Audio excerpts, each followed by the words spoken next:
Hello friends, welcome to our channel Study Addicted. My name is Umesh. So this is a lecture series of Indian polity from M Lakshmikant और ये जो है multiple choice questions test series रहती है for UPSC as well as other state PSC preliminary examinations.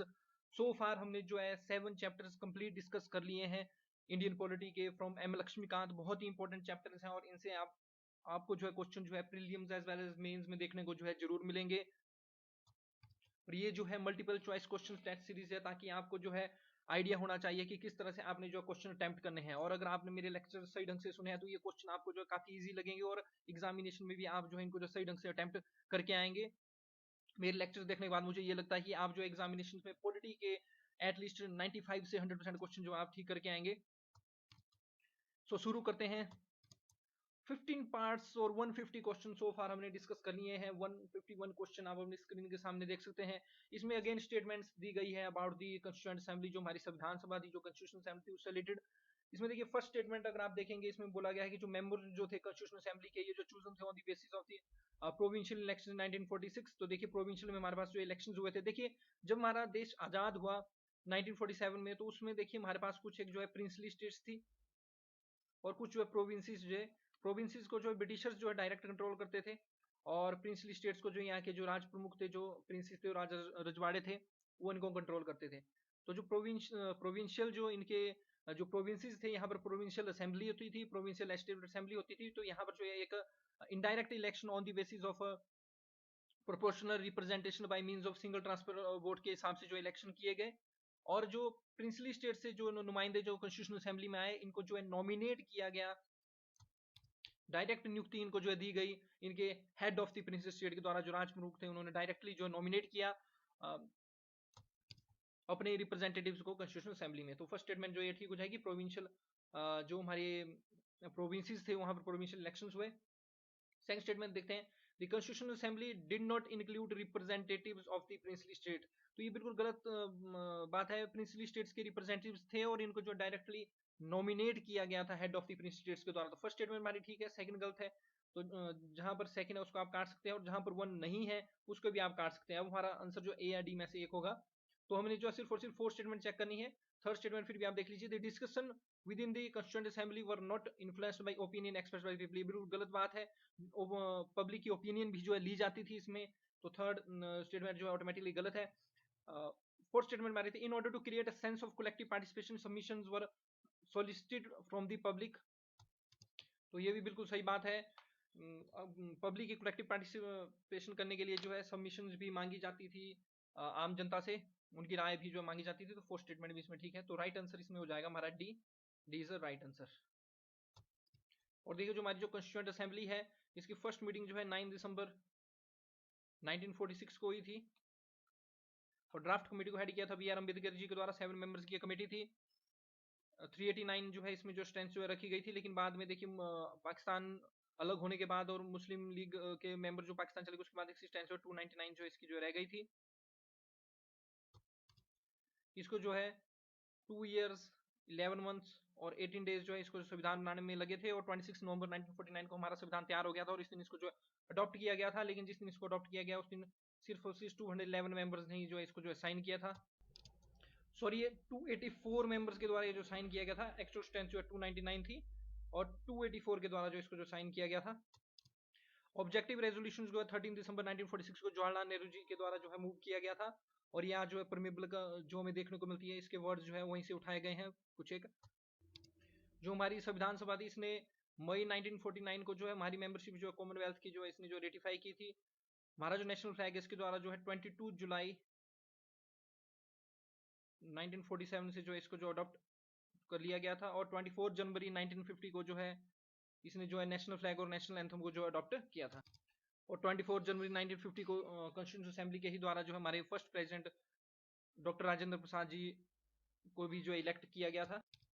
और देखिए next question आप देख सकते हैं, इसमें पूछा गया कि हमारे भारत में जो right to freedom of speech and expression है, right to freedom of speech and expression आपको आर्टिकल 19 की क्लाउज फर्स्ट में जो है आपको जो है देखने को मिलेगा।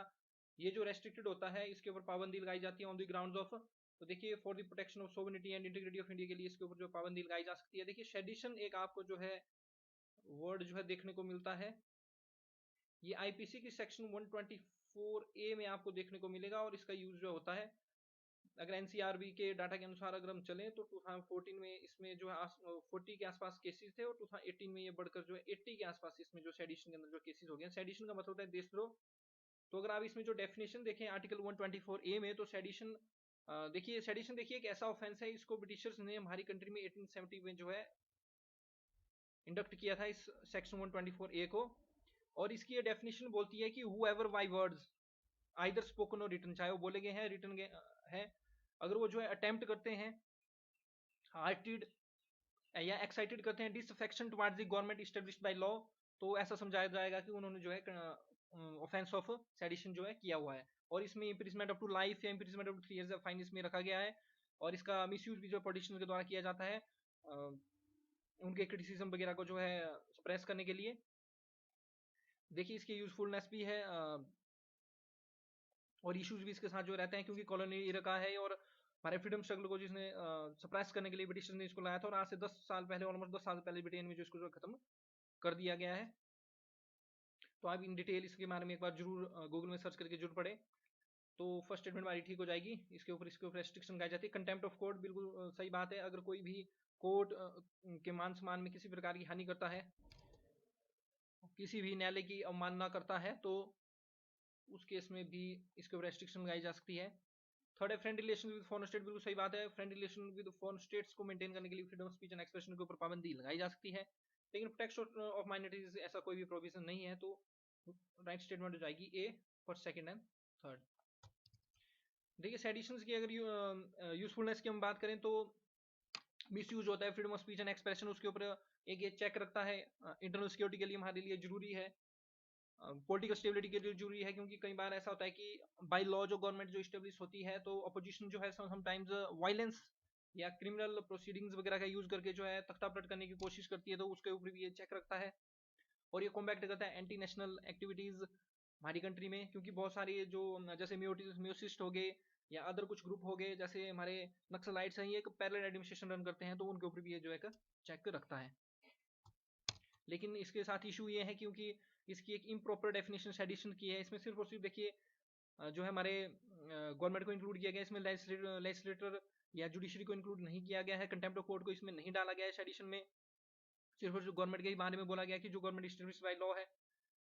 फिर ये जो कॉलोनी इलाका है, जो ब्रिटिश थे, इन्होंने हमारे जो फ्रीडम स्ट्रगल था उसको सप्रेस करने के लिए इसको जो डाला था, बाद में इसको जो इन्होंने रिमूव कर दिया। ब्रिटेन में जो है आज ये लॉ एग्जिस्ट नहीं करता, और कंट्रीज में इस तरह के लॉ एग्जिस्ट नहीं करते हैं। लेकिन बांग्लादेश की रिसेंटली न्यूज आई थी, वहां पर सेडिशन चार्ज जो है लगाए गए थे रिसेंटली अभी, तो वहां पर भी एग्जिस्ट करते हैं। देखिए आपको जान के खुशी होगी कि जो डॉक्ट्रिन ऑफ बेसिक स्ट्रक्चर है, ये हमारे इंडिया में नहीं है, आपको पाकिस्तान, बांग्लादेश, मलेशिया, उगांडा जैसी कंट्रीज में भी देखने को मिलता है। तो ये आप यहाँ पर देख सकते हैं, जो freedom of speech and expression है, इसके ऊपर रेस्ट्रिक्शन लगाई जाती है on the ground of security of the state, friend relation with foreign state, public order, decency and motility, contempt of court, किसी प्रकार के न्यायालय का माना, डिफेमेशन, मानहानि के इसमें भी आप किसी की मानहानि नहीं कर सकते, किसी के बारे में आप गलत किसी के कैरेक्टर के ऊपर आप ऐसे दाग नहीं लगा सकते, किसी के बारे में गलत टिप्पणी आप नहीं कर सकते हैं। इंसाइटमेंट टू एन ऑफेंस, या आप ऐसे कोई भी स्पीच नहीं दे सकते हैं जिससे किसी अपराध को जो है इंसाइटमेंट मिले, उसको जो है प्रोत्साहन मिले। नेक्स्ट क्वेश्चन बहुत इंपॉर्टेंट है, ये आपसे एग्जामिनेशन में पूछा जा सकता है किसी भी इसमें। देखिए right to education in India की बात करें, तो पहले राइट टू एजुकेशन जो फंडामेंटल राइट नहीं था, लेकिन बाद में जो है 86 it is very important amendment, 6वां जो है संविधान संशोधन होता है, 86 कॉन्स्टिट्यूशनल अमेंडमेंट एक्ट होता है 2002 में। और इसमें जो एक आर्टिकल 21A हमारे कॉन्स्टिट्यूशन में इंसर्ट किया जाता है, और ये जो है प्रोविजन बनाता है free and compulsory education to the children in the age group of 6 to 14। तो तब से हमारी कंट्री में राइट टू एजुकेशन जो है फंडामेंटल राइट बना हुआ है, और इसमें आरटी एक्ट 2009 भी गवर्नमेंट ने इनेक्ट किया हुआ है। तो इस रिलेटेड देखिए हमारी स्टेटमेंट जो पूछी गई है, पहला स्टेटमेंट है इसमें, this right covers both child and adult literacy, बिल्कुल गलत बात है, इसमें 6 से 14 के कौन से अडल्ट आ गए, तो ये स्टेटमेंट हमारी गलत हो जाएगी। This right is a child right covering the age group of 6 to 14, बिल्कुल सही बात है, एक चाइल्ड राइट है और 6 to 14 ईयर्स के चाइल्ड को कवर करता है। And become operation from the year 2015, बिल्कुल गलत बात है, 2015 2002 में ही इसकी कॉन्स्टिट्यूशन अमेंडमेंट कर दी गई थी, तो सेकंड स्टेटमेंट हमारी गलत हो जाएगी। This right has been taken from the British constitution which was the first welfare state in the world. Next statement है वो है, this right has been taken from the British constitution. देखिए अगर हम इसका जो है बैकग्राउंड देखें, तो ये केस जो है हमारे सुप्रीम कोर्ट में रहा, Unni Krishnan JP versus state of Andhra Pradesh. तो ये केसेस का आपने जो है नाम याद रखना है, Unni Krishna Unnikrishnan versus state of Andhra Pradesh case जो है रहा, और इसमें सुप्रीम कोर्ट ने ये वर्डिक्ट दी कि राइट टू एजुकेशन जो फंडामेंटल राइट का पार्ट रहता है under the article 21 of the constitution. तो इससे जो है फिर इसकी एक नींव पड़ी, और बाद में 1993 की ये बात है, और उसके बाद जो है हमारी गवर्नमेंट के द्वारा जो है तपास मजमूदार कमेटी हो गई। पहले इसमें जो एक रामामूर्ति कमेटी रिपोर्ट आई पहले 1990 में, उसके बाद सुप्रीम कोर्ट की वर्डिक्ट आई 1993 में, और उसके बाद तपास मजमूदार कमेटी की रिपोर्ट आई, और उसके बाद 86 कॉन्स्टिट्यूशन अमेंडमेंट 2002 लाया गया हमारी गवर्नमेंट के द्वारा, और इसको जो है राइट टू एजुकेशन जो फंडामेंटल राइट बना दिया गया। तो C is also incorrect. Last statement बोलती है this right has been given to all Indian children, बिल्कुल सही बात है, सभी इंडियन चिल्ड्रन को, सभी भारतीय बच्चों को दिया गया है between the age group of 6 to 14 under the 86 constitution amendment 2002। तो ये स्टेटमेंट जो है आपकी जो है बिल्कुल सही हो जाएगी, तो राइट आंसर हो जाएगा हमारे पास डी। नेक्स्ट क्वेश्चन हमारे पास दिया गया है राइट अगेंस्ट एक्सप्लॉइटेशन रिलेटेड। तो देखिए हमारे संविधान में 6 फंडामेंटल राइट्स है। पहला है right to equality, article 14 to 18 हमें ये देखने को मिलता है। उसके बाद right to freedom, article 19 to 22 हमें देखने को मिलता है। फिर right against exploitation, article 23 to 24 में हमें देखने को मिलता है। और उसके बाद हमारे पास right to freedom of religion, article 25 to 28। फिर कल्चरल एजुकेशन राइट 29 to 30, और 6 फंडामेंटल राइट हमारे पास right to constitution under the article 32। तो आर्टिकल 23 और 24 जो हमारे राइट अगेंस्ट एक्सप्लॉइटेशन आते हैं। आर्टिकल 23 जो है prohibition of trafficking in human beings and force labour की ये जो बात करता है, और आर्टिकल 24 जो है prohibition of employment of children in factory से रिलेटेड है। देखिए हमसे पूछा गया कि राइट अगेंस्ट एक्सप्लॉइटेशन रिलेटेड कौन कौन सी स्टेटमेंट इसमें आती है। देखिए तो अबॉलिशन ऑफ अनटचेबिलिटी ये आर्टिकल 17 में आता है, और ये जो है राइट टू इक्वालिटी जो कि आर्टिकल 14 to 18 है इसका पार्ट रहता है, तो सेकंड हमारा इससे कट हो जाएगा। Protection of the interest of minorities ये जो आर्टिकल 29 में आता है, ये अगेन जो है कल्चरल और एजुकेशन राइट्स का पार्ट आ जाएगा, तो ये भी हमारे पास जो स्टेटमेंट गलत हो जाएगी। तो जहां जहां पर सेकंड और थर्ड आपको देखने को मिल रहा है इन स्टेटमेंट्स को अगर आप काट देंगे तो ऑटोमेटिकली आपका आंसर आ जाएगा C 1 and 4 are correct. Prohibition of trafficking in human beings and force labour ये अंडर आर्टिकल 23 का प्रोविजन है, और prohibition of employment of children in factories and mines ये आर्टिकल 24 का प्रोविजन है, और आर्टिकल 23 और 24 जो हमारे राइट अगेंस्ट एक्सप्लॉइटेशन जो हमारे रहते हैं। तो right answer is C 1 and 4 correct. Next question में पूछा गया कि इनमें से कौन सा फंडामेंटल राइट, कौन सा मौलिक अधिकार जो है हमारे संविधान के द्वारा जो ग्रांटेड नहीं किया जाता है। तो पहला freedom to move freely throughout the country article 19 का पार्ट रहता है। आर्टिकल 19 में 6 जो राइट्स हैं उनका ये पार्ट रहता है। तो फर्स्ट जो है जो ग्रांटेड किया जाता है कंस्टिट्यूशन द्वारा freedom to assemble peacefully without arms, ये भी अगेन आर्टिकल 19 का ही पार्ट है। Freedom to own acquire and dispose property anywhere in the country, तो देखिए राइट टू प्रॉपर्टी ये जो हमारा आर्टिकल 300A का जो है ये जो है आज की डेट में, और पार्ट 12 ऑफ द कॉन्स्टिट्यूशन का जो ये जो है प्रोविजन है। और लास्ट है freedom to practice and trade और प्रोफेशन, ये भी अगेन आर्टिकल 19 के अंदर आता है। तो देखिए ए बी और डी जो है हमारे फंडामेंटल राइट्स के अंदर आते हैं, लेकिन राइट टू प्रॉपर्टी हमारे फंडामेंटल राइट्स के अंदर नहीं आता। तो कौन सा फंडामेंटल राइट्स नहीं है, तो राइट आंसर जो है हमारा सी, ये जो राइट टू प्रॉपर्टी है ये फंडामेंटल राइट नहीं है। इसको जो है 44th कॉन्स्टिट्यूशनल अमेंडमेंट एक्ट 1978 के द्वारा जो है फंडामेंटल राइट से मूव करके जो है इसको एक कॉन्स्टिट्यूशनल राइट और लीगल राइट जो है part 12 under the article 300A of the constitution बना दिए गए।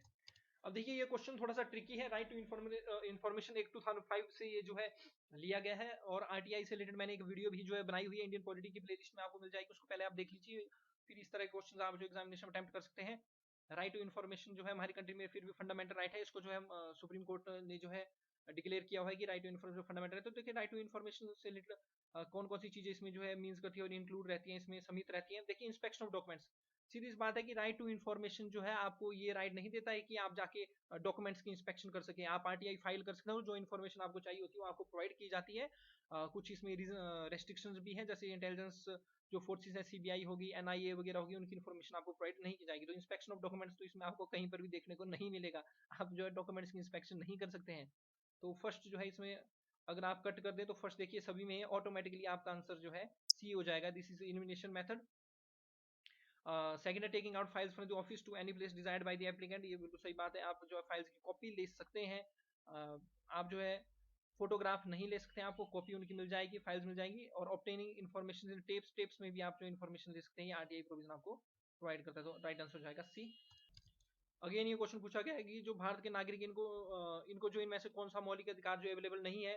तो ऑलरेडी हम इसको डिस्कस कर चुके हैं कि जो right to acquire hold and dispose property ये फंडामेंटल राइट नहीं है, ये जो है अब लीगल राइट या कॉन्स्टिट्यूशन राइट जो है बन गया है। नेक्स्ट क्वेश्चन जो है देखिए आपके पूरे नॉलेज को जो है टेस्ट करेगा। इसमें ये बोला गया कि कौन सी स्टेटमेंट जो है सही रहती है regarding the fundamental right to life and personal liberty जो कि ग्रांटेड होता है under the article 21 of the constitution of India.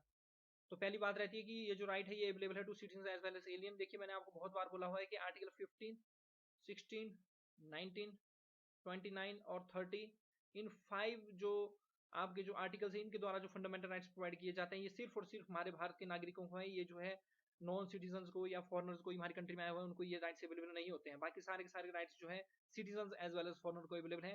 तो ये बिल्कुल सही बात है, एलियंस को भी राइट अवेलेबल होगा। तो फर्स्ट स्टेटमेंट हमारे पास जो ठीक हो जाएगी, तो जहाँ फर्स्ट नहीं है उसको हम काट सकते हैं। सेकंड आता है it covers protection against arbitrary executive and legislative action. तो ये जो मनेका गांधी केस एक 1984 में हुआ था, इसमें सुप्रीम कोर्ट ने ये वर्डिक्ट दी थी कि आर्टिकल 22 जो है हमें प्रोटेक्ट करता है against arbitrary executive action as well as arbitrary legislative action. तो सेकंड स्टेटमेंट हमारी जो इसमें ठीक हो जाएगी। थर्ड देखिए हमारा ठीक ऑटोमेटिकली हो जाएगा, दोनों स्टेटमेंट में से थर्ड है। तो it includes the right to live with human dignity, स्वाभिमान के साथ जो है किसी भी जो हमारे मानव है मनुष्य है उनको जीने का अधिकार है। अब देखिए फोर्थ स्टेटमेंट आपको थोड़ी सी कंफ्यूज कर सकती है। ये बोलती है कि it can be taken away, इसको जो है वापस लिया जा सकता है according to the procedure established by law. तो देखिए अगर आप आर्टिकल 21 की स्टेटमेंट पढ़े उसमें ये बोला गया है no person shall be deprived of his life और personal liberty except according to procedure established by law. तो ये बिल्कुल सही स्टेटमेंट हो जाएगी। इस राइट को जो है वापस लिया जा सकता है, हटाया जा सकता है by the procedure established by the law. तो ये जो फोर्थ स्टेटमेंट भी हमारी जो ठीक हो जाएगी। तो सी आंसर जो है हमारा करेक्ट हो जाएगा। देखिए नेक्स्ट क्वेश्चन अगेन काफी इजी है। इसमें ये बोला गया है कि जो हमारा जो संविधान है ये जो है fundamental right to freedom of religion जो है हमारे सभी सिटीजन को फ्रॉम द आर्टिकल 25 टू 28 ये जो है प्रोवाइड करवाता है। इसमें से कौन सी स्टेटमेंट जो है ट्रू नहीं है नीचे दी गई, ठीक है। फर्स्ट है it gives freedom of conscious and freedom to profess practice and propagate any religion, बिल्कुल सही बात है। It gives freedom to establish and maintain institution for religious and charitable purposes, ये बिल्कुल सही बात है। The right is subject to public order morality health, बिल्कुल सही बात है। ये जो राइट है हमारा सब्जेक्ट रहता है पब्लिक ऑर्डर मॉडरेटी एंड हेल्थ। देखिए जैसे आजकल कोरोना महामारी फैली हुई है तो सारी सारी रिलीजियस एक्टिविटीज जो है कुछ टाइम के लिए बंद कर दी गई थी। रीजनल रेस्ट्रिक्शन आज भी जो है इनके ऊपर जो लगाई गई हैं। तो सी भी इसमें करेक्ट हो जाएगा। State can not make any law which abrogates the right of citizens, ये बिल्कुल गलत बात है। स्टेट जो है लॉ ला सकती है जो कि इस राइट को जो एब्रोगेट भी कर सकती है। तो राइट आंसर हो जाएगा हमारे पास डी, डी जो है स्टेटमेंट करेक्ट नहीं है।